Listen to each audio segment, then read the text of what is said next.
Hello guys, welcome to Geek Society. I'm Nona Prince and I'm joined by Manoj and we have a special guest today, Adam Hlavac. Am I pronouncing that right?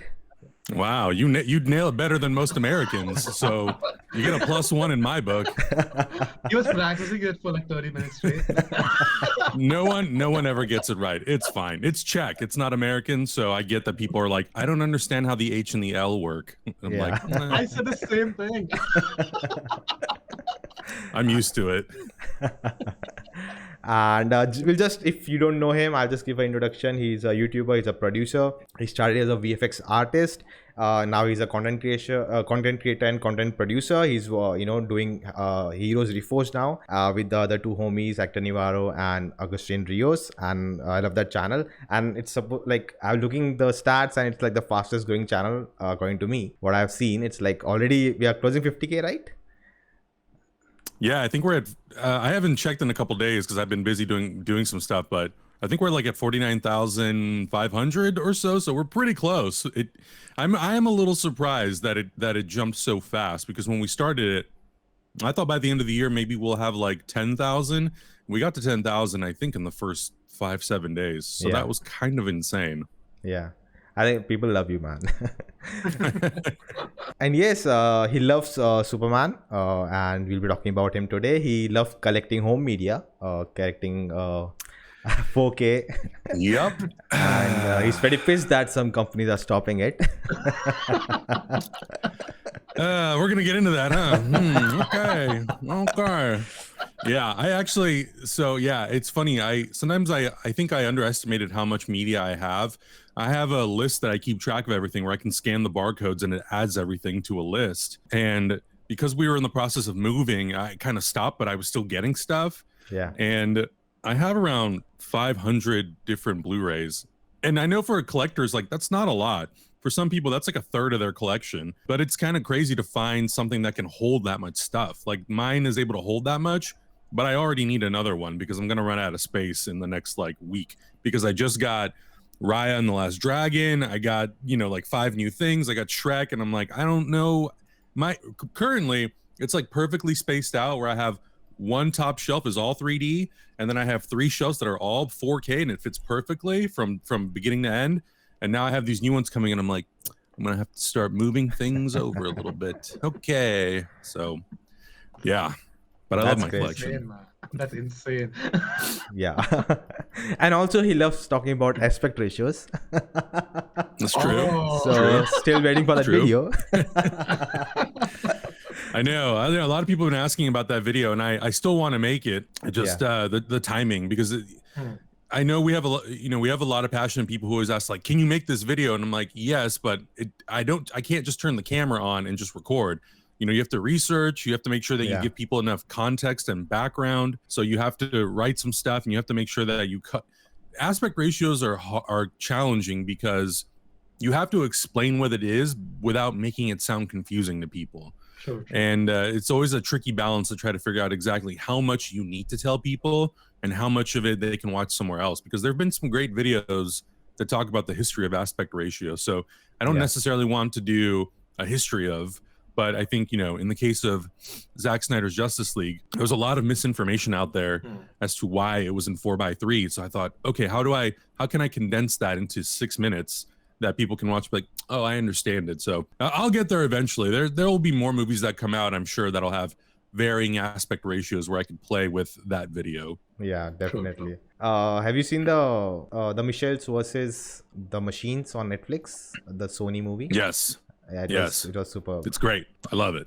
I think it was so the good. same makers of Spider-Verse, right? Yeah, I know Lord and Miller produced it. It's a different director, but they produced it. And yeah, it was a great movie. It had just come out, I think, last weekend, and I just needed something to watch. And so I thought, well, I want to check this out. I want to see what other Sony animated things they're doing, because I know their track record with Sony animation has not always been the best, but a lot of people on Twitter were talking and giving it high praise. So I thought, okay, I'll give it a watch, and I loved it. I thought it was great. I thought it was Yeah. great. It was a great movie. Guys, you can find the links to his social media and Heroes Reforged in the description. If you haven't following him and the channel, do follow them. I love their reactions, love their discussions, so do check them out if you haven't. And let's dive into it. My first question has to be, how this love for Superman began, and what was your first encounter of him going in, years back. I wish I had this comic book here. It's at my mom's house. I need to bring it. It's called The Greatest Superman Stories Ever Told. Okay. And the cover is Superman flying in front of the Statue of Liberty. That's kind of like the first thing that I mostly remember about Superman. And I know that we had an old VHS of Superman 2 that we recorded off the TV. So I know the first movie I ever saw was Superman 2. And I remember specifically going to the local Blockbuster when those still existed. And they had a copy of Superman 1 and Superman 4. And I rented them a lot. But Superman 1, the VHS never worked. It was always broken. You would put it in and it was just a black screen.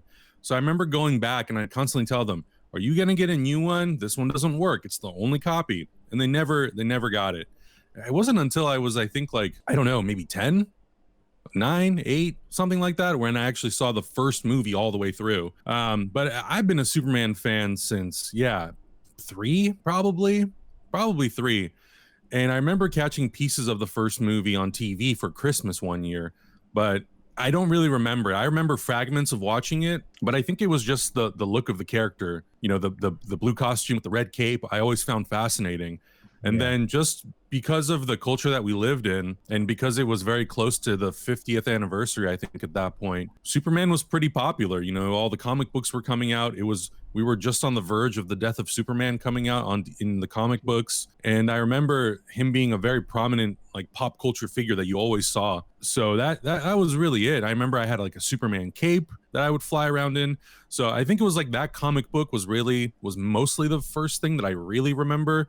And then seeing the movie at Christmas time, and it's just never left me. I've always been a fan of that character, and I've seen Smallville every episode. Now Superman and Lois and Clark. I grew up on all that stuff, so he's always been very close to me. He's definitely the first superhero that I think, Batman is a very close second, but I think Superman is the one that I've always kind of leaned more towards.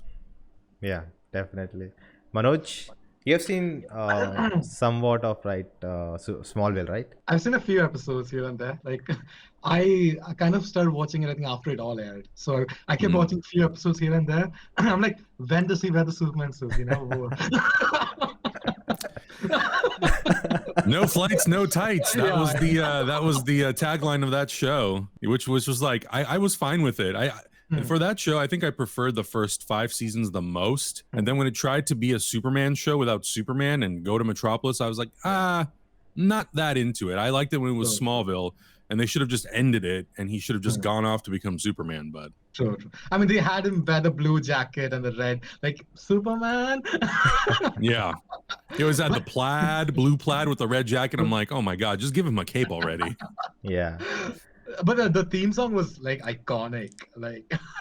I still get goosebumps when I just listen to the theme song, even though I was not a huge fan of the show.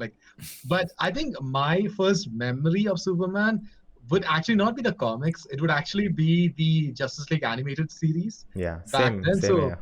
That was my first memory of Superman. When I saw just seeing all the league all together, as a kid, it just completely blew me away.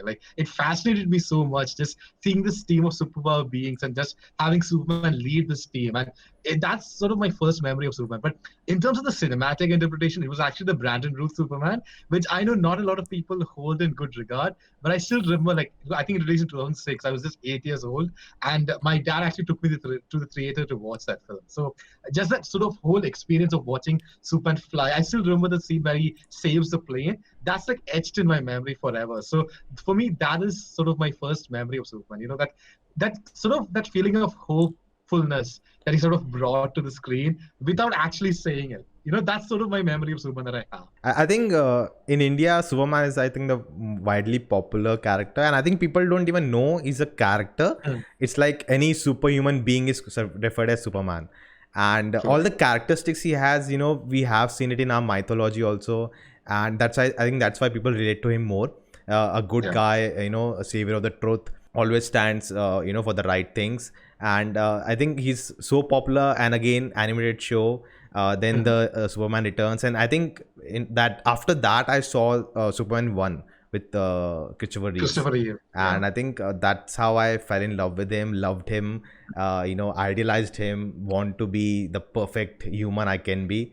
I think that's what he has, he stands for. And I think next question would be that, what does he stands for you personally? Like, why could you relate to a alien who's a Superman and who's a god basically? Yeah, I think that's a really interesting question, because I think a lot of people are turned off by Superman because they think that he's nothing more than an overpowered alien from another world. And I don't know if it has to do with the fact that my family are immigrants, like they came from another country. So maybe like that's why I maybe relate to him a little bit more, is having a little bit of that like context in my brain. Yeah. But I think the thing for me that I appreciate so much about Superman is the fact that he just always wants to do the right thing.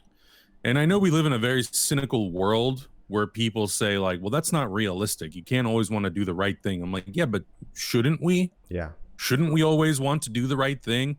Shouldn't we want to always make the decision that will benefit other people, benefit us, benefit the future, benefit future generations? So that's kind of how I look at that character. And to me, I think that's like very virtuous. And I think it's very unique amongst a lot of the other superhero characters. And not to say that there aren't any other characters that are honest and truthful and good.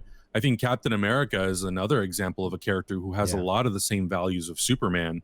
And I know that both of those characters, even though they come from two different publishing companies, they've always kind of been known as like the Boy Scouts of their group, and kind of unrealistic because they're just too good. They're just too good. There's no flaw. And I think the thing that the Captain America movies did so well is they were able to take the best parts of Captain America and show you the layers of what makes him so good, why it makes him so good, and what his struggles are. He's a man at a time, all these sorts of things. He's constantly trying to adjust to living in our world, and he's always constantly struggling with, politically struggling with what America represents and what it stands for. And I think there's a lot of that in Superman too, because he's an immigrant from an alien world, and sometimes in the comic books or the movies or the TV shows, the world doesn't want him or they don't understand him, so they fear him. Yeah. So I think he does have a big struggle in terms of that, in terms of figuring out what's his identity, who is he, what should he represent, who should he represent, why should he represent that. And I think that's what makes his relationship with his parents so interesting, is Jonathan and Martha Kent are always trying to kind of guide him on the best path based on their experiences, being these farmers in America. And obviously as the times change, their story will have to be adapted and readapted and changed and updated. But I still think that at the core, it's his goodness and his constant struggle to always do the right thing despite and I think like this is a huge testament to the Justice League cartoon. When he has his big fight with Darkseid, he says, I live in a world that's made out of cardboard. At any moment I could rip it all apart. Yeah. But I know that like I can't. I have to have soft hands basically, and I have to be careful with everything that I do. I have to be very cautious about what I'm doing. And I think that all of those things I think are what impressed me about that character so much. Is he just wants to be, at the end of the day, he just wants to be a friend. He wants to lend a hand to their neighbor, and he wants to be part of the community. He wants to be a force for good. And he wants to be as careful and he wants to be as careful about it as possible. And he always wants to make sure that whatever decision that he makes, he understands that it has a ripple effect for the whole world around him. So he always has to keep that in mind, because he is so powerful and he's so admired by people. And I think that's, again, another thing that makes, the DC characters so different from Marvel, is because they are these godlike characters. Even though we can't necessarily relate to them in their godlike form, the things that they do and how they do them and why they do them, I think is very inspirational and something to aspire to. I don't think it's ridiculous to want to just be good for the sake of being good. Yeah. And then we have Omni-Man. That son of a bitch. That show's so good. That show is so good. It's incredible. It's incredible. Actually, I have a background of animation filmmaking, and we had a whole course on superhero comics and the golden era. And when we studied about how comics came into being, and both the creators of Superman were Jews, and how Mhm. it's about the immigration and someone who's alien to the world. And it all struck me at that moment, just learning about what he did. He was not flying, he was beating up the corrupt officials and all of that in the first run, and how it evolved over time. And it's so fascinating. Like, it was a time when I never thought, oh, superheroes was that. It was just fun. They are flying, you just look at them, they're eye candy, that's it. And just to know these things, and it just changes your perspective. And it was before, it was, oh, he's so powerful, he has this cape and he can fly, that's why I want to be Superman. But now it's about, I saw, someone said in a video essay that Superman is the best a human can be without being a human, and that's what we should be aspired to be. And I think that sums it up perfectly. I totally agree, and I really, just again, I don't enjoy when people say like he's an unrealistic character because he's too good. Like, that to me sounds ridiculous. Yeah. Like, I don't think it's ridiculous to try to be the best possible version and of course Superman's made mistakes. He's made mistakes. He's made choices that have had repercussions that haven't been the best. And some of those mistakes have hurt people that he loves. But that's what's part of being human. You make mistakes in life and you learn from it and you grow. So if you come into a situation like that again, okay, this is what this is what the outcome was last time. Here's what I'm going to do this time to make sure that that doesn't repeat itself. Yeah. So I think there's just a lot of people who are not educated enough on Superman, and that's fine. Like, I don't expect people to go and read 85 years of comic or 80 years of comic book history. I understand that. I haven't read 90% of those comic books. Like, most of the stuff that I read has been in the last 30 years of my life. And every once in a while, I'll pick up a book that has stories from the 40s or the 50s or, Action Comics #1. But, so I understand. I think that's where, TV and movies really are really important to these characters, because they really have to take the best of what that character is or who that character is and translate it to film or television. And again, Superman and Lois, I think, is doing incredibly well. True. Next question would be, best Superman portrayal for you personally till now in the movies or TV shows. It's a hard one. Oh boy. I mean, if I'm being totally honest, Christopher Reeve was my Superman for my entire childhood. And we had Dean Cain, and on the TV show he was a great Superman. But I think Christopher Reeve really understood. I think him and the director Richard Donner, they both really understood who that character was, and they were both on the same path. They had the same goal, which was to translate, make the best representation of Superman on film. And I think that first movie, he really feels honest and earnest and real. Like, the big thing that Richard Donner always said was verisimilitude, which was like making something feel like it's real, like it's like treated like it's real. They weren't making a comic strip into some satire superhero movie. It was like, this is Superman. If he really showed up on our planet, what would happen? Yeah. And I think Christopher Reeve did an amazing job capturing what at that point the comics were doing with that character. But I've always enjoyed, like, there are things about every Superman. There are shades of things that I've loved from all of them. Even Tom Welling, who never really was Superman until the end. There was like a nice growth from him being a young high schooler to being a young adult and all that stuff. And I think right now Tyler Hoechlin has done a really amazing job taking little things from each of those portrayals and applying it to his version of Superman in the TV show. So while I would say Christopher Reeve is probably still my #1, I think Tyler Hoechlin is a very, very, very close second for me, because I think he's really been able to take the 80 years of Superman history from comics and all media, and has really been able to kind of, in little ways, infuse it into his performance. His quirkiness of Clark Kent, but also he's got a little bit of like that Superman animated series Clark Kent, where he's a little bit more serious and a little less quirky. But he really knows how to play with all of the different versions, and I think he does an incredible job. So Christopher Reeve, Tyler Hoechlin, and then from there it's kind of all dependent upon the conversation. Yeah, that's great. Manoj? I think I actually wanted to ask a question to Adam. Like, do you think Christopher Reeve's portrayal was so defining that it's made it very hard for the other actors to follow suit? No, I mean, I think he did what he needed to do, and I think he's done the best job. That's why I think Tyler Hoechlin is so close. And I think the only reason why I personally give Christopher Reeve the edge is because I grew up with him. So there's a little bit of nostalgia, and there's a little bit of like feel good coming home quality when you watch Christopher Reeve. But I know that there's people who are, born, 10, 15 years later than I am, or who were just born in the last 10 years, who are going to watch either Henry Cavill or Tyler Hoechlin, and like that will be their Superman. Yeah. And I think that's totally valid, and in 10, 15 years, however many more Superman iterations we get, we're going to have a new one soon. That will be somebody's Superman. And I think that's totally valid. I don't think every Superman fan should love the same Superman. I think everybody connects to a certain portrayal of Superman, and that's their Superman. Hopefully that portrayal is the best representation of what Superman has been throughout his 80-year publishing history. Yeah. I think Adam's at a great point, like the best representation of the character. So for me, the one version of Superman that really connected with me was actually the Henry Cavill version in Man of Steel, especially the first 1 hour of that film. Like just watching him sort of go aimlessly throughout, like traveling this world, trying to find his purpose, and how his growth sort of took place, how his childhood went, and how his parents sort of grew him up, basically. Like that sort of created a lasting impression for me, even though there are things about Man of Steel that I'm not fully happy about. Like there are elements with that I don't fully agree with, even though I do respect Zack Snyder as a filmmaker a lot. Like for me, that portrayal of Henry Cavill really like sort of connected with me.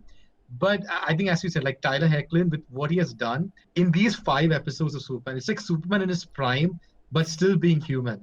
And that's something that really connected with me. And I think that's somewhere which Henry Cavill Superman could have probably gone if they probably did focus on building this huge shared universe and crumbling down eventually. Like, I think that was such a lost opportunity that we never got to develop that character. And I'm so happy that we kind of got Tyler Hoechlin to sort of portray this character now, and it's Superman in his prime. It's him looking after his family. It's basically the best representation of Superman in a way, which is probably why I think Christopher Reeve is always up there. But I think for me, especially like Tyler Hoechlin, like similar to what Adam said, is definitely a second close, or sometimes it even surpasses a little bit of Christopher Reeve, because I feel like Tyler Hoechlin gets to do stuff which Christopher Reeve probably couldn't do at that point of time. Like, look, like he never saw a father Superman then, so seeing him being a father, seeing him look after the kids, and seeing him struggle to be a dad, struggle between his responsibilities, that just created a huge impression on me. So I think Tyler Hoechlin first, Christopher Reeve second, and Henry Cavill third, just because of that first few hours of Man of Steel, and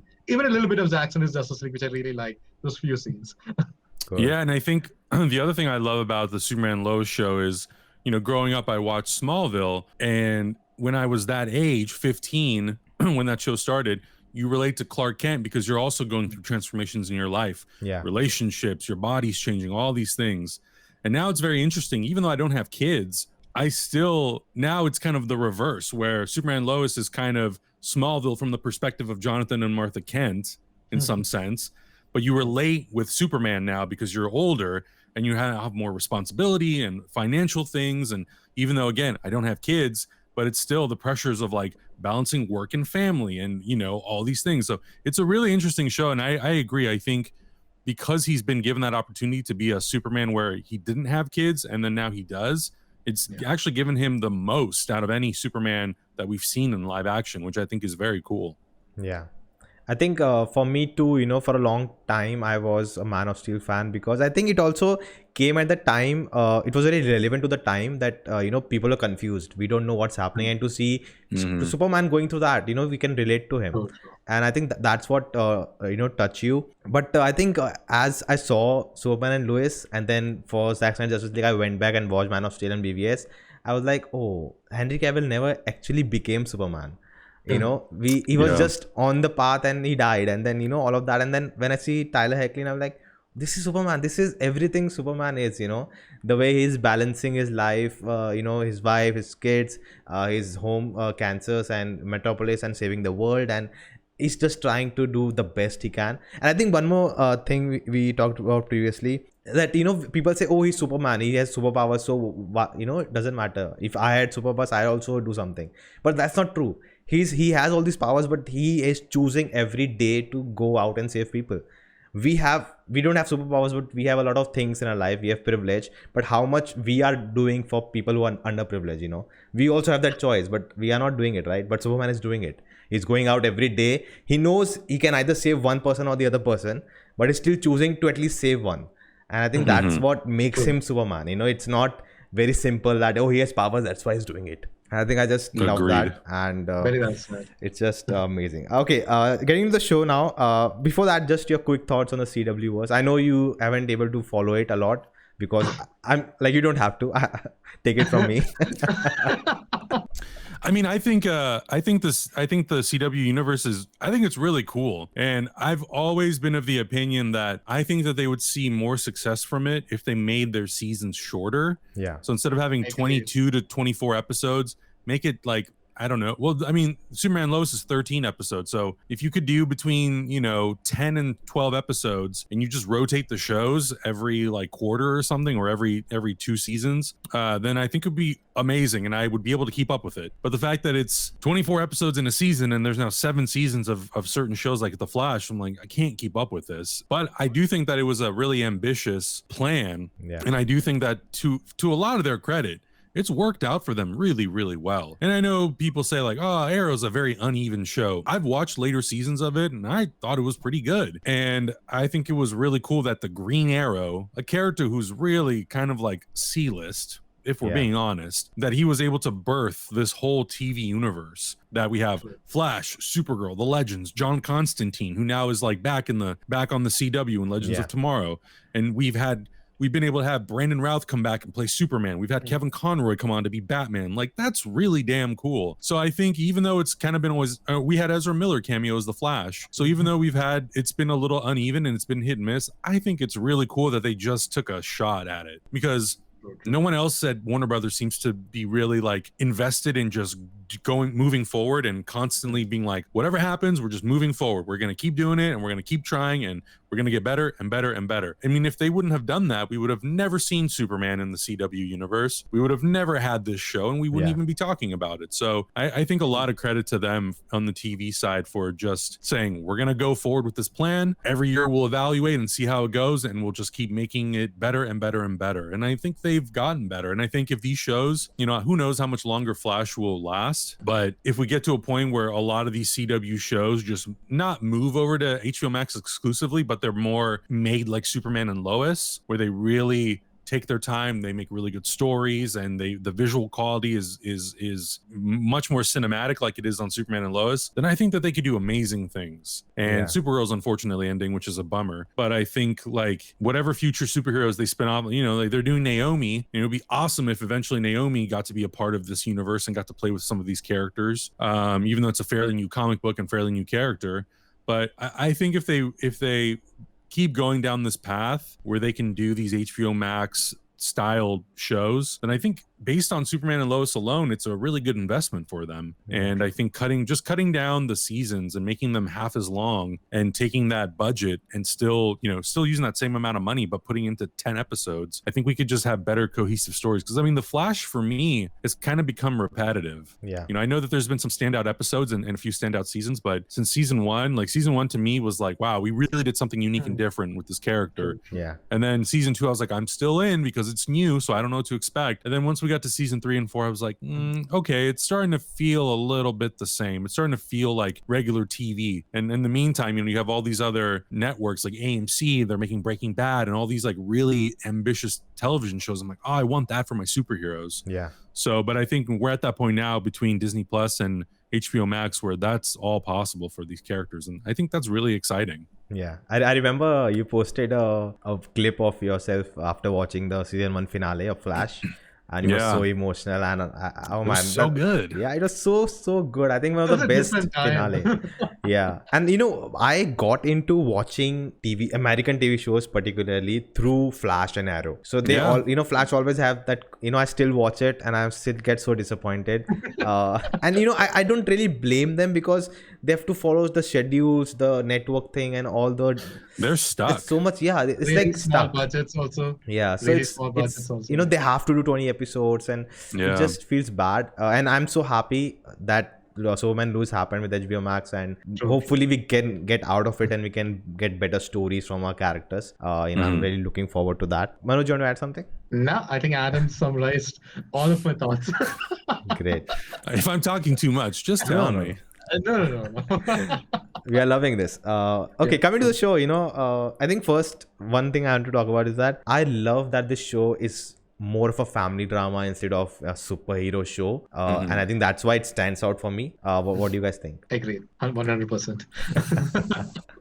Yeah, I think that was the at first when I read the premise for the show, I thought, a family drama where they have kids and it's about work life. Is this gonna work? I mean, it's And then I Superman, right? Like, why would Yeah, they and I was like, I don't know. Are people gonna be into? Like, are they trying too hard to make him relatable? But then I saw the trailer, the very first preview, and I Yeah. was like, oh, this actually looks really damn good. Okay. Not what I was expecting. And then, the show's great. So, sometimes you see something on paper and you're not sure if it's going to work, but then you see it in motion and you're like, no, this actually works really well. So I was very surprised that the family drama element would work. But I guess I shouldn't have been surprised because that's what Smallville was. Yeah. So, but yeah, it's worked out for them really well. I just hope they don't go into the world-ending villains and all of that. I don't really care about them. I care about the family dynamics, how things are evolving with each character. Just quickly want to touch on the VFX because you have a history of it. How do you rate the VFX? Well, that was the thing that really surprised me about when I first saw the first trailer. The two things that really stuck out to me was the cinematography was really good. Yeah. And it looks very different from the CW stuff. And then the visual effects, because I know it's when Supergirl was on CBS in the first season, they had more money. So Yeah. a lot of the flying stuff looked pretty damn good for a TV show. When it switched to CW, it's fine.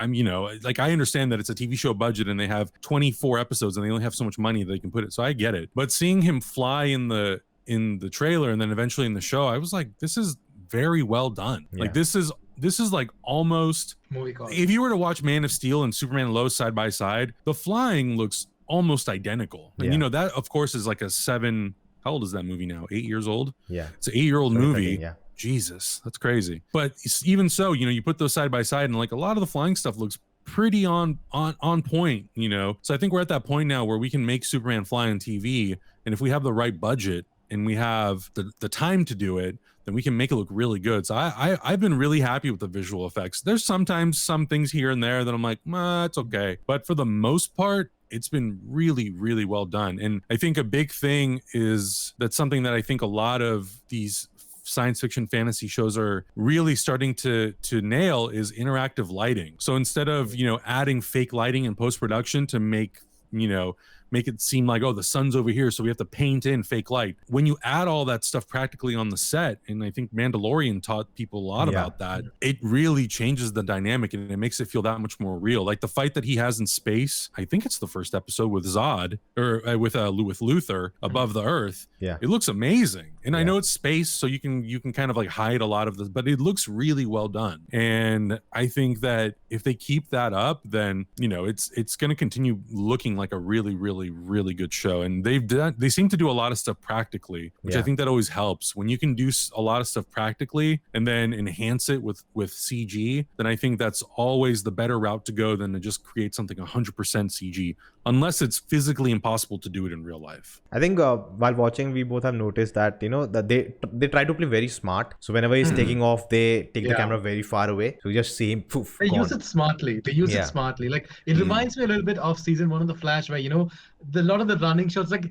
they never used to zoom in too much to the digital double. They used to keep it aside. And I think in Superman and Lois, just with the cinematic quality to the shots and everything, it just blends in a lot better. And they don't they use it very, like I said before, they use it very smartly to the point where you don't really notice it. I think as a very casual audience member, like the moment I notice a VFX shot, that's what takes me away from the whole experience. So in Superman and Lois, there's been very few times where I've been taken away from the overall experience, from the overall story. I think so. I mean, like for a casual viewer, I think they've done a tremendous job. And I think we need to talk about those first 5 minutes of episode 1. I think, just the best Superman I've seen, the best capture of, the essence of Superman in those 5 minutes. Oh my God. That was orgasmic. What a way to start. Like, what a way to start. Yeah, Like, it was this. Well, I think it's very easy to fall into the trap of constantly feeling obligated to have to retell the origin of these characters. Yeah. Because we know what happened. We know what's happened. You know, we don't need to see Martha and Thomas Wayne get shot in the alley. We don't need to see Jor-El and Lara blow up. You know, like Spider-Man, Batman, and Superman are iconic characters enough. We know the backstories. So I think what I was worried about is I was worried that this first episode was just going to be the origin of Superman. So when the first 5 minutes hit and we're just going through it and it's just, you only need to know what you need to know. He was a baby from another planet who got sent to Earth. He got powers. His dad died. He became Superman, and then he married Lois Lane. I'm like, great. That's all I need to know. I don't need to watch, 3 seasons of another show to watch his cameos with Lois Lane. And I think that was so expertly handled. Yeah. And then you obviously throw in the Max Fleischer suit, and I'm gonna fall in love with it. There's no way around it. Yeah, there's no way around it. I'm gonna love it no matter what. And I know there've been some set photos, and we're gonna see that suit again. Yeah. And I've heard from a friend, and I don't know, we're not 100% sure how true this is right now, but apparently, like, he might have other suits in the show too that are other parts of like Superman's comic book history. Whether or not we will, who knows? But I think it's really cool that we at least got that Fleischer suit. We got this cover is going to like print an article tomorrow. Like they're going to put an article like inside scoop revealed Superman has multiple suits. I know. That's happened before. It's happened before. But I totally agree with what Adam said about the first opening sequence. Like, especially the music that just went with it. And it sort of told that entire story in a very beautiful way. Like, I think Dan Romer, I've not really heard his work before. This is the first time I've actually heard his work. Like, before, I think with The Flash, you had a different composer. I forgot his name. Blake Neely. Yeah. Blake Neely, who does a wonderful job, even with The Flash. Like, the Flash theme and Arrow theme was like stuck in my head forever. Like, in life. But I think what Dan Romer did with the Superman theme was very impressive, because I think he took a lot of the motives of the old Superman themes and he brought it all together, and gave it a new identity. And I think that really went with the origin. And I think something that Adam said about Superman, like about Superman being an alien, a superpowered god, but he still lends a helping hand to others. And I think that they sort of symbolize the humanity of this god in those 10 minutes in a very beautiful way. Like, they showed his family, they showed his growth, they showed his father dying, and all of that. It really captured the essence of the show, essence of the character, but also showed you what the show was going to be. And I thought that was just great, and that was just beautiful. Like, I was totally into the show just for those 5 minutes. Like, every doubt I had before going in was completely gone. I was like, I'm in for this. Just take me away. Just take me in this experience. So those 10 minutes was great. Yeah, and I think in season episode 1 there was a dialogue by Lois, right? If you're struggling, that doesn't mean you're weak. That means you're a human. And I think both the actors are doing amazing. I love Lois Lane and how it's Superman and Lois, and she is like standing in front of Superman, and limelight is not always on Superman. She's the partner in this, and the actor, she's doing so good. I just love. I think for me, best representation of Lois Lane. I don't know. Amazing chemistry also. Amazing chemistry between them. Like. Yeah, I agree, and I think that's what. If you're going to call the show to their credit, like Lois and Clark, it was very much about Lois and Clark, and Terry Hatcher was amazing as Lois Lane in that show. But I think now with Lois Lane being, and she was a mom in that show too, but it was very short-lived. But I think now with Clark and Lois being parents, now we can really give both of those characters, not just Superman or Clark Kent, but also Lois, we can give them more layers now, because now she's a reporter. She quits the Daily Planet because she disagrees with Morgan Edge and how he's running the company and how he's basically silencing her. And we get to see her go off on her own and have her own explorations as a character. And I think that's a lot of the stuff that we love about Lois Lane in the comic books. Yeah. Whenever she goes and she's like, well, I'm going to solve this thing. She used to do in the Fleischer cartoon all the time. She'd run off, and in the 90s animated series, she would always go off and get herself in trouble. And it was great. I loved it. And I love that this show is like really doing that. And Bitsy Tulloch, who plays Lois, she's so devoted to that character. I mean, we see it on Twitter all the time. She's always like, hey, I'm doing this thing for Lois. What outfit would you like to see? Or like, what should we do? The hair, like, she's very into the character. And I think, like, as comic fans, we should love that. Because the fact that she's that devoted and she cares that much about Lois, that she wants to hear from the fans and she wants to know, she wants some input, means that she really cares. And I think she's fantastic. She's so good. She's so charming. She's so witty. There's a scene that they have, I believe it's episode 4 or 5, where she breaks down. Well, yeah, it's the conversation that they have with Clark, Lois, and her dad, and how they're basically like, we're the parents, these are our kids, and we're going to decide what's best for them. And it's just a beautifully acted scene. And they play off of each other so beautifully, like the tempo and how one will say something and the other one will support them, and then vice versa. It's really, it's well written, but they really know how to take those words and make it meaningful on the screen. And I think you guys are right. I think they have really good chemistry. And I think that's the most important thing about doing a show like this is if Superman and Lois or Clark and Lois don't have chemistry, it doesn't work. True. I think there's a scene where she like breaks down and she's like, I hate myself for saying this, but I feel I'm not your priority in life, to Clark. And then she says, I'll regret I said that in the morning. And I think that hits so hard. Yes, like they are struggling, but they're still trying to support each other. And I love that fact because in other CW shows, wherever we see this chemistry or pairing, suddenly next season happens that the partner takes over, like she's calling the shots, and like wait, how can she call the shots here? But in this, if it's about superhero stuff, Clark will come to Lois. There's a pep talk, and if she's struggling with something, she'll go to him and they'll have a pep talk. I think the way they support each other, and it never feels off, or it doesn't feel it doesn't feel like it doesn't. It always feels earned. Yeah, it feels earned. True, that's the word. I think that really works well.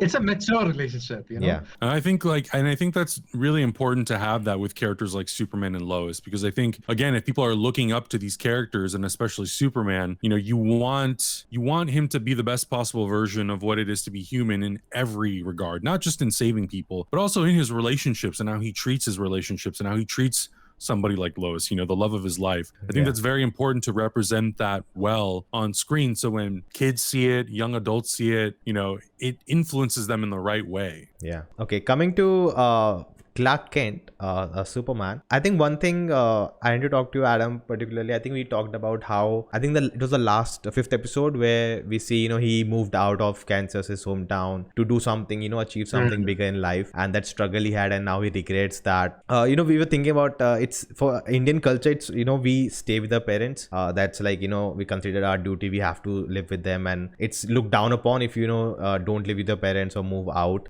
It's a very cultural thing here, and which is I think very different in US, that you move out at certain age, and it's very well understood between everyone. It's not like, oh, you're leaving your house and moving away. It's supposed to happen. It's the way things happens. How do you look at that in the show, with that arc? Yeah, I mean, it's interesting because I'm kind of a child of two worlds, because I grew up in America, but my family's not American. It's kind of a similar thing for us, not that we're discouraged or anything to not move out with move away from our family, but it's also very common that you kind of live with your family until you're an adult. And if you meet someone and you get married, then you move out together. Like that's usually how it is. Maybe now it's a little bit different, but in America, it's very much, when you're 18, a lot of people move out of their house, and like it's very normal. I think it's with Superman, it's interesting because it very much is it does represent sort of like that American perspective, I would say, of like when you turn a certain age, you go on and you try to figure out what your life is going to be. I feel like I should ask you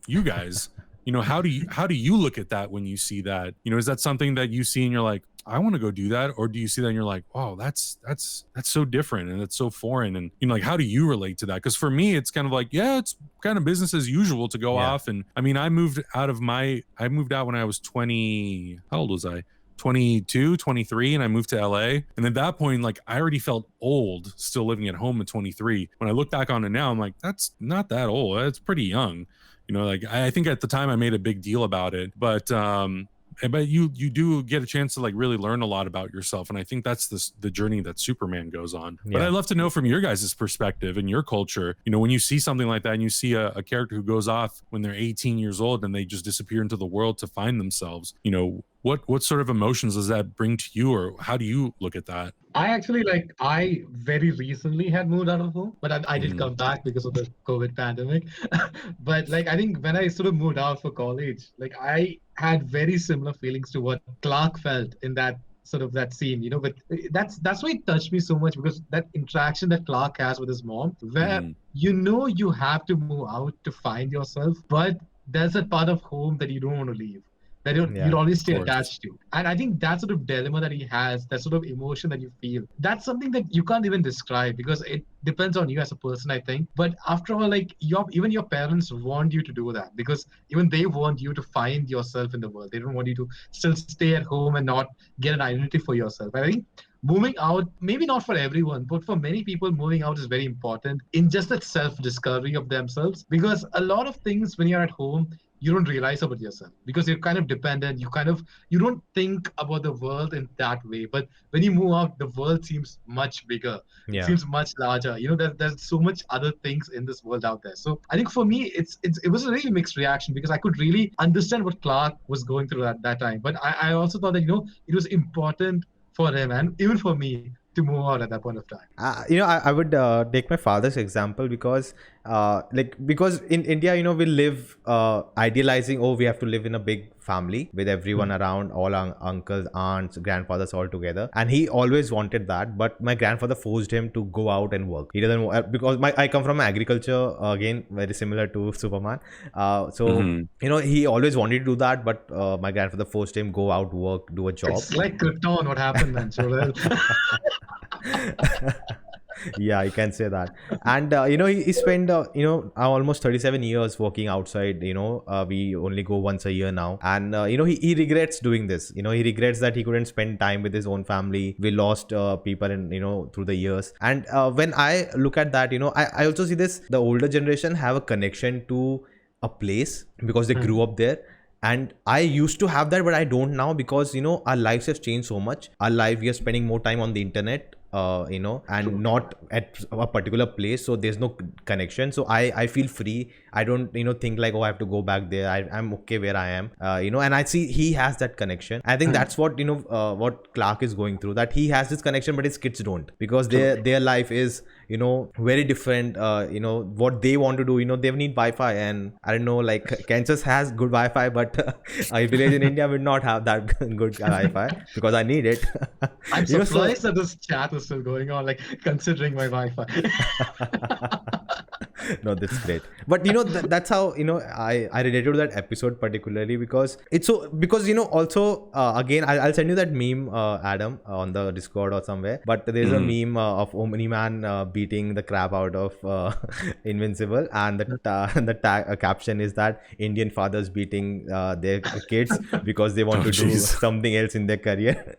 And that's very relatable thing to us, because I think our parents are very want to defend us, and I think protective, and I think that's what Martha was doing, right? Because she knows that he's special, he has special abilities, and she doesn't want him to get exposed to the world, because a world is a cruel place. There are good people, there are bad people too, and I think that's what we also go through, because our parents like, okay, you want to go study abroad, but come back, come stay with us, live with us. That's what they aspire to be. And I think I see that with Martha, and then him losing Martha in the first episode itself, that was heartbreaking. Again, very quickly done, and we don't need to establish the relation, we already know that. I think that was again a really good thing. And yes, I think it's the struggle, it continues. And I think as an artist, I feel that, oh, I need to go, it's a requirement, that's a sacrifice I need to make to attain to go somewhere else, to reach the heights I want to. And you cannot have both things together because you'll be stuck. I think in that sense, I understand what he did, and I would have done that the same thing, but I also understand the other side, with all this. I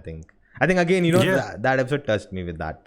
Yeah, and I think that's the interesting thing about about life in general. And as we become more and more connected to the world, it's very easy to open Instagram or Twitter or whatever, and you see people traveling, and you're like, I want to go do that. I want to go see the Alps. I want to go, hike this mountain. I want to go camping at this thing. So I think it's become more and more normal for younger and younger generations to want to leave home and to want to go travel and to want to just go explore what's out there. I moving to Los Angeles was kind of scary because it is a big city, and it can be very overwhelming, and it's expensive and all these things. But the experience that it's been on my life, and to really allow me to grow as a person, I would never have changed that. And I'm lucky enough that I can still visit my family almost whenever I want because it's close enough. And I know that's not the case for everybody who even lives in the United States, to go constantly back and forth from the East Coast to the West Coast to the East, northern part of the country to the southern, it gets expensive. Yeah. I'm lucky that I can take a train or I can take a car and it's fairly close in comparison. And I think that's why these superhero characters all, in some sense, they go off on their journey of self-discovery. And it's part of the hero's journey. Luke Skywalker does it. Yeah. Batman does it. Spider-Man, all these characters do it. They always come home at some point, to kind of like reestablish their roots sometimes, if they can. But a lot of times they go off and like that's phase 1 of their life was their childhood, and phase 2 of their life is their young adulthood, and then phase 3 is when they're like fully established and they're like they've discovered their career and they're now like off doing their thing. So I always find that those ideas interesting, but it's nice to talk to you guys about it because we don't really get those outside perspectives here sometimes. We're very much like, well, yeah, everybody here in America kind of does that. They all turn 18 or, between the age of 18 and 21, they go off to college or they move out or whatever. But I think it's nice to get the perspective from people outside of America who it's not necessarily a part of their lifestyle to look at that and say, oh, interesting. A character who's like 18 and goes off and like figures out what the world is all about. Like that's interesting. And I think that's what's so important about all these characters is the influence that they have. We have to make sure that we do it responsibly. So we're not influencing people abroad, to do the wrong thing or to do something that's dangerous or anything. But yeah, so I think it's super interesting to have that perspective from you guys. Coming to the brothers, Jonathan and Jordan, I think both the actors have done a good job till now. It's interesting I think again, this comes from the pressure, right? That your father is so great. He's, people love him around the world. And do you have the powers, first of all? Do you want to live that legacy? And in very something side topic, but in India with the Bollywood and the film industry, there's a very big deal of legends having their kids also come to the industry and the pressure they face. They are unable to cope up with that stardom their parents already have. So, it's I think in that sense similar that, and I think both the brothers, we see that how understanding that, their father is Superman and how moving to Kansas and, develop the one brother is developing powers, the other is not, and how the dynamics is changing between them, with Jonathan breaking off, with his girlfriend. And very harsh. Yeah.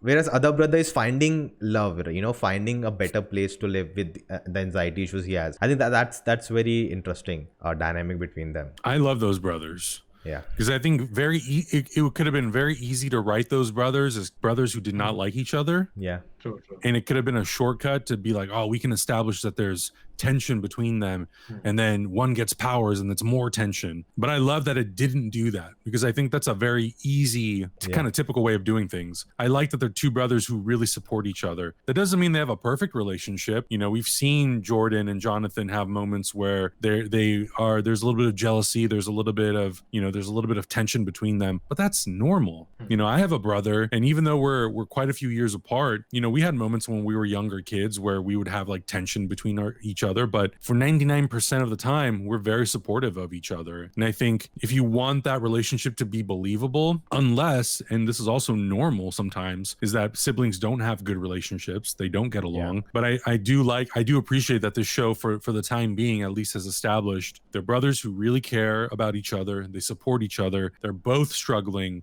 with the idea that their father is Superman. One of them is struggling with the fact that his father is Superman and he's inheriting these powers. So I again, it's about layers. And I think that that's what the show does so well, is it gives all of them different perspectives and different layers. And I wouldn't be surprised if Jonathan started getting powers at some point, because if I remember correctly in the pilot, doesn't he throw a football and it breaks breaks the tire off the tree? Yeah. So I wouldn't be surprised if maybe in future seasons we get an opportunity for both of them to have powers, and then the relationship will get interesting, where who's more powerful than the other? What does that lead to? Does one brother, maybe steer more towards, the darker side, one steers toward the light? Are they both heroic? Are they going to twist it in a way where you think one's going to be bad and one's going to be good, but it's the opposite? So I think right now they're building the really good foundation where these brothers are very supportive and loving of each other, and whatever the future holds, it'll be interesting to see what happens. I think that was when Clark disagrees that he should not play football, and Jonathan defends it. He tells no, he should, and how it can help him. I think that was a really good moment, because when we were watching, we were expecting, oh, now he'll ditch on him, or they'll be that enemy, they'll become enemies and all, but it didn't happen like that, and I like that fact. Also, and the sacrifices, right? The sacrifices that Jonathan makes, like he leaves he was a star footballer way back in New York, and his life was going pretty much perfectly, but he makes those sacrifices for his brother in a way. He makes peace with these decisions, and then you can even see Jordan also understanding the sacrifice he has made, and you see that bond sort of being more stronger than before. When they were in New York, it's much more stronger in Smallville. So I like this relationship that's like growing, and like Adam said, it's not a perfect relationship, and they treat it in a very realistic way, but there's a sense of maturity between those two brothers. Which is what I really like. I think last episode, there's a talk of where's the limit. Both Lois and Jonathan has given up a lot to come here and live with Clark and everything. And where's the limit? How far can they really go? I think will be tested in future episodes. Let's talk about Lana family. Because in the beginning, when they showed up, I was like, please, no, we have seen CW introducing so many characters. I don't want to know about these people. And by the 5th episode, I love those characters. Each one of them, the whole family. There's so much going on there. What do you guys think? Yeah, I agree. And I'm also of the same opinion, that I was worried that we're going to bring in Lana, her kids, her husband, all these things. And it's very easy for it to very quickly become convoluted and busy. And, an A plot, a B plot, a C plot, and all these different things. And, it's like Superman's story, Superman and Lois' story, the kids, their relationship, all this stuff. But they've really found a good way to balance it, and they found a really good way to make Lana's family interesting. I don't like her husband at all. I don't like him. Yeah, he can be a real jerk sometimes, but that's what's interesting. Like, those dynamics are what make the show interesting. If everybody on that show was like Lois and Clark, nobody would care about those other characters. But I think you need to give them a little bit of something to really make them, to justify why they're in the show. Because we can have Lana in the show because it's in Smallville, but why? And I think it's really fascinating that she doesn't know that he's Superman. That's a pretty unique take. Usually, for the most part, in the previous iterations, Lana eventually finds out that he's Superman. So I'm curious if that will be a part of this story, if she will find out that he's Superman, if the husband will find out that he's Superman, if the kids will find out, because that puts a lot of pressure on those relationships. And that puts, that potentially puts a target on them too, when Superman's dealing with a lot of these villains. So for right now, I think that having them as like these supporting characters and weaving, kind of telling the young Clark Kent, Lana, Smallville love story through the kids is fun. Like, right now, I'm really enjoying it, and it feels very real, and the actors are all great. Everyone on that show seems to have really good chemistry, and they all have fun making that show. And again, I think that's super, super important, because I think if you have anybody in that show who's not jiving with the rest of the group, then it doesn't work. But right now, it's working with everybody, and I'm really enjoying what we're trying to do with some of these characters. I agree with what Adam said, but I think in addition to that, like, I think for me, like, first when they showed Lana, I was like, oh, this is just a Easter egg for Smallville. Like, is that what they're trying to do? But I think in many ways, the Lana family, they sort of symbolize the existing residents of Smallville, of how their lives have been, and that for me gave a really good dimension to the show, because you have this family, that's the Kent family, that's moving into Smallville, and then you see how the residents in Smallville have been, like how their lives have shaped, and I think you get that through this family, and I thought that was a very interesting way of showing it. And in a way, I think you also see the friendship between Lois and Lana also sort of like blossom as the episodes go, and it's like women of two different worlds coming together, and they're sort of like, they're just talking their problems out, and I really like that. So I think that was a very interesting dimension that they brought into the show, and even I had the same opinion. Like, even I was pretty worried, but they brought so many characters in. But I think at least right now it totally works for the show. Also, there's a nice parallel between that. In Lana family, the husband is a firefighter. It's a Superman who's going out. He may not return. saving the world. What's her name? Lana. Mhm. She's Lana, right? Yeah. Yeah. So Yeah. she's taking care of the town. Taking responsibilities like Lois, and then the kids are not working out, and the how that family is struggling and how our family is struggling, and they and the end of the day they are trying to make up everything, and at the end of each episode everything comes together for Clark and Lois family, but this family is breaking apart each day, and I think that becomes relatable to the humans, we watching that's something we see in our neighborhood, True. Yeah. a family falling apart. Yeah, and I think you guys nailed it. I think that family very much are the representation of what Smallville is today. Yeah. And I think, if you're going to set the show in Smallville, it's important to understand what is Smallville in 2021. We, in our collective memory, Smallville always takes place in the past. It's always 25 years before or 30 years before or 15 years or whatever. So we're like, oh, okay, whatever. It's Smallville in the 80s or in the 90s or in the 70s or in case of the movie, it was the 50s. But I think it is really nice and, a testament to the show Smallville, because that was very much representative of its time as well. And I've always loved Superman's or Clark's time in Smallville. And I always was bummed that the movies we never really spent a lot of time there. He's there for a little bit, for 10 minutes of the movie, and then he goes off and he's Superman. But I love that, like, this show we're going back and we're seeing, well, what's Smallville like today? What is the idea of agricultural farming today? What is it like living in the small town in the middle of Kansas today? How are those cities affected by politics and financial stability and all that stuff? And the show it taps into those things here and there, but still I think you guys are right. It's important to have the Cushing family to be there to represent that, so it's not just Superman and Clark Kent and his family and it's all perfect. Because I think they very much represent what like a traditional American family could potentially be like living in those situations. And also, like as you said, right, how relatable the show is to the current things going on around, with the media houses being bought by what the narrative they want to, publish, and how things are. I think in that sense also, again, what Superman was, commenting on the times they live in. I think the show is also doing that. That's a really great thing. Moving on to the villains, I think, what do you think about Captain Luthor and Morgan Edge? How do you think that's going to pan out? Morgan Edge is a real son of a bitch. I mean, Morgan Edge is always, Rutger Hauer played him so well in Smallville. He was really good.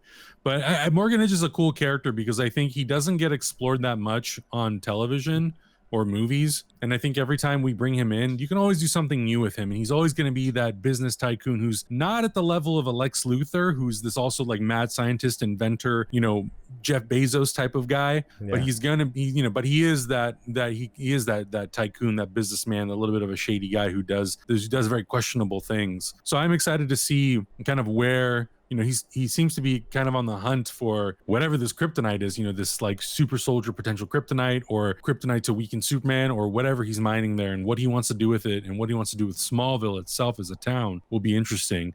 The Captain Luthor thing I think is a nice touch, because even though this show doesn't require you to watch everything that's come before, if you've seen Crisis on Infinite Earths or you've seen some of the previous shows, it's a nice payoff. And I think if the show, and it's done it so far, does a good job of hinting and teasing and then giving us a little bit of backstory and helping us understand Captain Luthor a little bit more every time we see him, then I think even if you don't go back and watch that stuff, it's okay. I think people at first maybe were confused, like, well, wait, shouldn't John Cryer be the Lex Luthor of this universe? Because he's the Lex Luthor in Supergirl. Are we avoiding crossing those shows over? Will we ever see Melissa Benoist? You can already see like how it's already overcomplicating the story and overcomplicating what they have to explain. He's a Captain Luthor from another Earth. Great. What happened? Superman destroyed my planet. Okay, great. That's all I need to know. And eventually, I'm sure they'll give us more and more context, but I think that the actor that plays Captain Luthor is great. Again, really solid cast. Like, they did a really good job finding really good people for these roles. And I was intrigued by him for the minute I saw him, before I knew he was Captain Luthor. And I think that if you want a villain and an adversary that you're interested to know more about, him just dropping subtle hints, you did this, you did that. You're the reason why I'm here. You know, you're like, well, what? Who is he? Where is he from? Is he Kryptonian? Is he not Kryptonian? Is it Zod? Is it not Zod? Who is it? And then you find out it's a Lex Luthor from another world, and you're like, this is interesting. This is an interesting take. So I'm excited to see where it goes and what more they do with him, and if it will lead maybe to other characters from the CW shows maybe showing up. I don't know if it will, though. It seems like they very much want to establish their show being their own thing. I would like it if Melissa Benoist maybe someday shows up, even if she's not Supergirl, if she's just Kara. I think it would be nice to just reassure people like, yes, there's this connectivity, it's part of that universe, but we're telling our own story. I think would be really cool. But yeah, I'm liking it so far, and we're still kind of early days because we only got through 5 episodes, and there was a couple episodes where Captain Luthor wasn't even in the show, and we were really focusing on Morgan Edge. But I like the fact that they don't feel obligated to spend every episode with every single character. You know, use it when you need to, let the other characters have a break, and then next episode let's go back to that character and find out what's happening. And I like that. It paces out better. I think if we spent all 13 episodes with every single character, it would feel overwhelming and it would feel convoluted. And you know, yes, it's very surprising that we haven't had a direct, you know, call to the CW universe, so it feels like they're avoiding it, or because I think even Martha's funeral, you know, I was expecting maybe Kara shows up, but she didn't. And maybe, you know, they end Supergirl with her dying or something like that, or she's in a phantom zone or something like that, or she joins Arrow in that paradise heaven. Let's not go there. Okay, all right. I actually wanted to ask Adam with one thing, like, considering we see this evil version of Superman even in the show, like this alternate Earth Superman, and even the fact that evil Superman has been pushed in the Injustice games and Zack Snyder's Justice League, what's your take on, you know, the evil version of Superman, like being a hardcore Superman fan? I hate it. I have a complicated relationship with it. I think you can do it, but I think you really need to give the audience a good reason for it. And I think where some of the movies have failed is we have premonitions of Superman becoming evil, and the only thing that we explain is Lois is killed, which I understand the concept behind it, but I want to know the journey. The journey is what's the important part. How do we witness Superman break down to the point where he feels so desperate and he feels so disconnected from Earth and from his comrades, you know, the Justice League, that what's really the thing that would lead him to that point where he would kill them? So I'm curious to see where they take this version, this alternate universe. Maybe we'll never see him again. But hopefully. But if we do, you know, I really want it to feel earned, and I really want it to feel justified, because I think you can fall into it's very easy to make Superman edgy and cool by making him more like dark. But that's not who Superman is. No matter what anybody says, that's just not who he is. He is the best representation of what it is to be human. And if that includes killing people or doing questionable things, then like that's not really Superman. That doesn't mean that the character can't evolve. That just means that if you're going to take those steps to do something like that, it has to really feel earned, and we as the audience have to go on that journey with him. So by the end of it, if he dies or if he turns evil or whatever, we're like, yeah, but I understand his perspective. You know, he died in Batman versus Superman, and as a Superman fan, I was a little disappointed because I didn't feel enough sadness for him dying, because we'd only had one movie with him and we hadn't really built him up to be Superman, this ultimate being who like saves people and is all these things that we come to know. He just dies and you're like, well, we know he's going to be in Justice League, so okay, it's whatever. So I think that's the tricky thing with some of these characters. It has to really feel earned. And, you know, I have more love for the DC characters because that's what I grew up on. So people always tell me like, well, Captain America kills people or Iron Man kills people. I'm like, yeah, but from the comic books, we know that characters like Batman and Superman have said, I will not kill. I do not kill. And maybe Iron Man and Captain America have said those things too. I wouldn't know because I haven't read enough for those comic books. But if those characters in those worlds very much are hard on, I don't kill people, I don't use guns, and we twist those things in the movies, and the movies have done it before. I mean, Batman has killed in the movies before Batman versus Superman. Yeah. And I think those have always kind of been the flaws of those movies. If we don't establish, I have one rule, and The Dark Knight did that. It's like, I have one rule, I don't kill. And I think if you're going to bend or break those rules, it has to really feel justified. And that's like Man of Steel, the ending where he kills General Zod. You could have totally done it in a way where I would have felt like he had no choice. There was only one way to do it, and that was it. But I think the way that they did it, it didn't 100% work for me. I understand in context of the story why, and in the context of the story it works, but I think for the character it doesn't really work. So I think there's ways to always do those sorts of things where Superman is questionably, his intentions are questionable, or he dies or whatever. There's always ways to do it that is better to do it in a way that is more long term and you feel like it's really earned, than to just be like, well, we just want to tell the story and we want to get to this thing. Don't shortcut it. Earn it. Yeah, I think that really makes That's sense. very well said. Yeah. Very well said. And I think we'll just end with some quick rapid fire, your thoughts on some current things that's happening. First of all, your thoughts on the Black Superman movie in development. Yeah, so I think that there's a really good opportunity to tell a really good Superman story there. Of course, there's a part of me that will always be sad that we never got to see Henry Cavill continue on as Superman. And I think we could have used that opportunity to introduce other Supermen across the multiverse or in his universe, like John Henry Irons. So I'm always going to feel a little bit like there's a little bit of an incompletion in Superman's story there, which is unfortunate, but that's the way it is. But I'm excited to see what they do with it. I'm excited to see who they get to direct it, who they get to play it. I hope it's an unknown or somebody who's relatively unknown. And I'm excited for what the story can be and how they can tell that story in modern time. And I hope that it leads to us having opportunity. Like, I would love to see Calvin Ellis as Superman at some point. I hope that it inspires them. We'll do an HBO Max show about this Superman from Earth 23, or, all these opportunities. So I'm excited for it. I'm interested to just know more about it, I guess. DC fandom, I know you're excited for it. But I asked this because I remember last year's DC fandom was so spectacular. I loved it as a DC fan. And suddenly 2 months later, it's all a mess again at Warner Brothers. And I'm like, what? You just showed me everything is all good, and suddenly what happened? So I want to know your thoughts. Yeah, it's tough.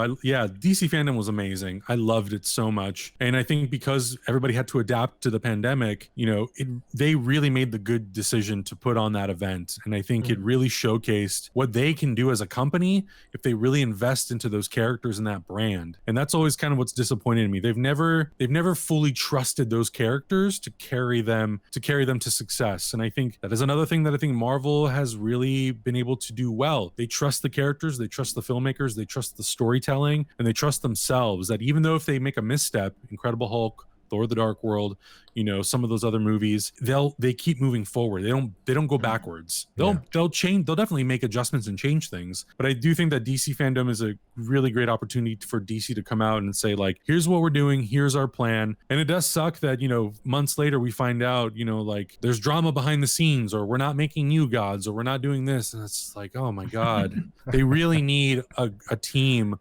who really is just 100% focused on those characters. And maybe they have them and they're not the right people. Maybe they have them, but those people are also focused on, Warner Brothers, the company itself, and making Warner Brothers movies, and not just focused on DC and just worrying about the movies, worrying about the shows on HBO Max. It just seems like there's always a little bit of a lack of direction and focus, which is a bummer, and I have mixed feelings about Justice League, but regardless of those feelings, I still would like to have seen more with Henry Cavill, Ben Affleck. And I know we're supposedly going to have Ben Affleck in the Flash movie, but as far as we know, we'll never see Ben Affleck in his own solo movie, which is a bummer. Yeah. Next is Invincible. Now I know you love it. I want to, and you're also doing the comic run soon on the channel. So that'll be, I'm looking forward to it. Thoughts on the live action movie? Because I'm really confused that what's happening there. So so we talked to Robert Kirkman, and I think the interesting thing that he said was, we have to make the TV show different from the comic book, and we have to make the movie different from the comic book and the TV show. So the only way that I can really see this movie working is if it's multiple movies. Okay. You can't do it in one. I think it's impossible. It's such an expansive story, and I even think 2 movies is not enough. I don't even know if a trilogy is enough. Like, I really think that it's a movie that could be potentially 2 trilogies if it needed to be. But yeah, I think it's going to be a really big challenge for them to figure out how to take all of that comic book story, 144 issues, and if they do only 3 movies, how do you whittle that down to 3 movies? How do you make it different? How do you really establish that stuff? Of course, there's a way to do it. There's always a way to do it, but it's also the animated series has been able to elevate the visual. It's been able to elevate the artwork in a new visual way, and the show or the movie has to exceed that. And the show is going to have to be violent and bloody. And how's that going to work? Are they going to tone it down so it's PG-13 friendly? Like how do you make all that work? I don't think they will. I think it's a very appropriate story to just be told as a rated R adult comic book or comic book adaptation. But I think it's going to be a challenge, and it's been kind of quiet on the movie front. And we've asked Robert Kirkman about it, and he's like, well, we don't really have any information about it yet. So I don't know. I'm intrigued. I'm always down for it. Like, I think it'd be really awesome to do a feature film series of Invincible. And because like I love going to the movie, so I'll watch it 100%. But it's the translation and making it different from the other 2, the comic book and the animated series. And I'm like, that's a big challenge. That's a really big challenge. It's a season 1 finale was, I believe, in issue 12 of the comic book, I think. Where do you put that in the movie? Is that halfway through the movie? Is that the end of the first movie? I don't know. So there's a lot of factors to consider, but I have a lot of faith in Seth Rogen and Evan Goldberg. I've loved a lot of the movies that they've made, a lot of the shows that they've been a part of, that they've produced. And so I have a lot of faith that they'll work with Kirkman and a group of writers to really figure out how do we tell the best story in a 2-hour movie. I really hope that they don't become 3 enormous 3.5-hour movies. It doesn't seem like their style. It really seems like they'll keep it to like a really tight 2 hours and really focus on what's super, super, super important. Okay, Marvel Phase 4. Either if you're doing a video, like you can skip it. No, I mean, God, that video was amazing. Yeah, my friend actually worked on that video. He was responsible for helping with some of the editing stuff on it. It was an amazing video. I mean, who's not excited for Phase 4? We've been in this lockdown for a year, and as soon as we got WandaVision, it was like, okay, we're slowly getting back into it, and I'm super excited to see Black Widow. And that video itself, and it was nothing but titles, the end part of it was nothing but titles, but it just made me very excited to just go back to the movies or to have something to look forward to when we go back to the movies. So I don't know, there's always this conversation of comic books or movies are going to go away. Yeah, all the time. And I'm like, oh, okay, whatever. I mean, it's the one thing that brings people to the theater almost guaranteed every time. Yeah. Sure. So I don't know. I don't look at it that way. To me, if the stories are good and I love and I care about the characters, then it's a win-win situation. And so far, I've mostly loved all those Marvel characters. And I never thought that I would care about Iron Man or Captain America or Thor. I never read those comic books. Yeah. I would pick up X-Men and Spiderman mostly if I read anything Marvel. So the fact that I can go grab Civil War and care about those characters is a huge accomplishment. So I think Shang-Chi looks amazing. I'm excited to see what Black Widow's story adds to her character, Eternals, all that stuff. So I think it's going to be a very prosperous Phase 4, and I hope it's different. I don't need it to end with an Avengers movie.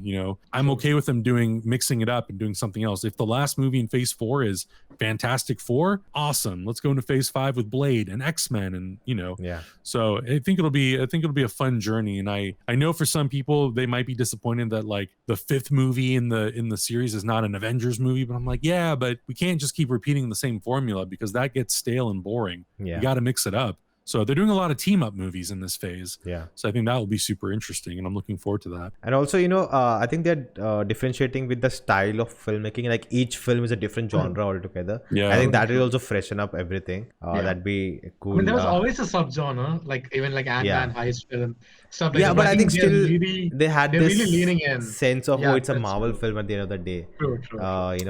Cutting drama with jokes and very consistent throughout. So I think Winter Soldier was the first one to really do something different. Very much spy espionage thriller, and I think that was the movie that they realized, oh, we can do a lot more of this. True. Joker 2. There are rumors Joaquin Phoenix may return for it. Is that true? Because I've seen a lot of people post about that, yes, it's going to happen, Joker 2. But then Todd Phillips, didn't he make a statement, I think like 2 days ago or something, where he said like, we're not even optioned to write it. So right now that's not happening. But in any case, if it happens, I have kind of mixed feelings on the Joker movie. I love the performance by Joaquin Phoenix. I think the performance is amazing. Yeah. Some of the story elements I'm not crazy about. So if they do a second one, I think now's an opportunity. Just let it be the Joker movie. Just be Joker. Be full Joker.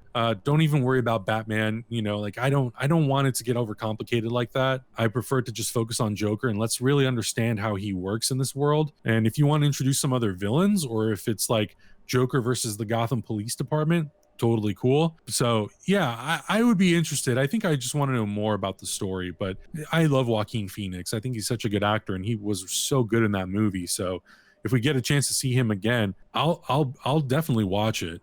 Spider-Man 3 rumors. As we all know, Andrew Garfield is not in the movie. I have a really love-hate relationship with people who are journalists and reporters, or who are people who work for MTV and all these things. I hate that we constantly ask these actors all the time, so are you in this movie? You're not in this movie? Are you sure you're not in this movie? I think you must be in this movie. I mean, that's a big reason why Ben Affleck kind of got fed up and didn't want to do Batman, because he was constantly being asked by the press and by fans, okay, cool, Live by Night, but Batman, let's talk about Batman. It's like, yeah, but let's talk about the movie that you're promoting and talking about. I know that people get excited about it, and of course the fans are excited about it. I'm sure a journalist would love an exclusive, but I don't know, like all of these actors, they have to sign non-disclosure agreements. They have to sign these contracts that forbid them from talking about these things. So I don't know, I'm not really into the trend of constantly asking them, are you going to be in this? Oh, can you tell us the truth? Are you going to lie? It's like, whatever. If he shows up, awesome. I'm going to be super excited to see him and Tobey Maguire. If it's just Alfred Molina and Jamie Foxx, that's plenty for me. It's still a Spider-Man movie. Yeah. I think fans haven't learned their lesson after WandaVision. We are still due with a Mephisto film. Everybody's a Skrull now. I even wonder if, and this is kind of hard to say because Falcon Winter Soldier was already in production, already happening when WandaVision was also being made. But I think the one key thing for me that I liked about Falcon Winter Soldier more than WandaVision was when they hinted towards these things, I never was like, oh, is it the X-Men? You put Evan Peters in WandaVision, of course people are going to wonder if it's the X-Men. Like, that's the natural reaction. That's like if you put Michael Keaton in the Flash movie, you're like, but is he that Batman? And they're like, no, he's just another millionaire who. I'm like, well, then why did you put Michael Keaton in the movie? You could have picked anybody else. Like, why is that to Michael Keaton? So those were like a couple of the things with WandaVision that bothered me a little bit. And I think Falcon and Winter Soldier handled better, whereas like we never hinted towards Steve Rogers appearing on the show or Spider-Man appearing on the show. We just let it be Sam and Bucky's story, and we got to be surprised by things like Isaiah Bradley. So I kind of hope that continues to be the trend moving forward, is like, don't plant seeds or set up an expectation for fans to just like talk about it on Twitter, and then when the show ends you're like, oh, okay, it wasn't anything. His name's Ralph Boner. It was nothing really. So but I know some fans don't care and they're fine with it, and like that's also fine. And my last one was I think you already answered the aspect ratio video. When is it coming out? Oh, I mean, yeah, I haven't told anybody this, but I moved and I'm moving again. So it's going to be probably a little bit of time before I do that. Right now we're really focused on doing our reaction videos. And I have a couple of videos that I need to catch up on, especially before Superman and Lois comes out. Like we have all the uncut versions, but all the edited versions we need to finish. So that's kind of my priority first. And then from there, I have some ideas and some plans that I want to work out. And, it might be stuff that we see on the Heroes Reforged channel. It might be stuff that I might do on my own personal channel. We'll see. It all really kind of depends on how I can balance all those things. But right now the focus is to do the reaction stuff. And we're doing Star Wars The Bad Batch right now. We just started it, and we'll continue Superman and Lois until Loki starts. And then, from there, I'm sure we'll roll it over into What If, Hawkeye, Miss Marvel. We haven't really figured out what exactly we're going to do with the movies. You know, if we're going to just do reviews. I kind of personally, I'm a little bit bored of reviewing movies because I've been doing it for so long. I want to find a new angle. I want to find a new way to talk about them and do something that's a little bit different than what we've done before. I think talking about them in like a podcast format is fun, but if I'm going to do just like a dedicated video, I want to find a new angle, some new creative spin of, you know, what this movie does for the character, for the story, or how it fits into the greater universe and how it enhances the universe. So there's going to be more experimentation in that regard. Yeah. Just letting you know, you can take all your time for the aspect ratio video, but there'll be people waiting to watch it. Sounds really exciting. Really exciting. So thank you, Adam. Thanks a lot. It was a pleasure having you. Thank you for having me. It was great. I think 1 hour 30 minutes till now. I could just keep quiet and like listen to Adam talk. Like I got so much that voice. Oh my god, that voice. Yeah, and you know, honestly, never thought this would ever happen. It was a fanboy moment for me, you know, having you on screen talking to me, and hope this is the first of many collabs in the future. Looking forward to it, and guys, go check out Heroes Reforged. Check out Adam on his social media, and it was great talking to you. Thank you, and everyone will see you. Thank you. Bye. See ya.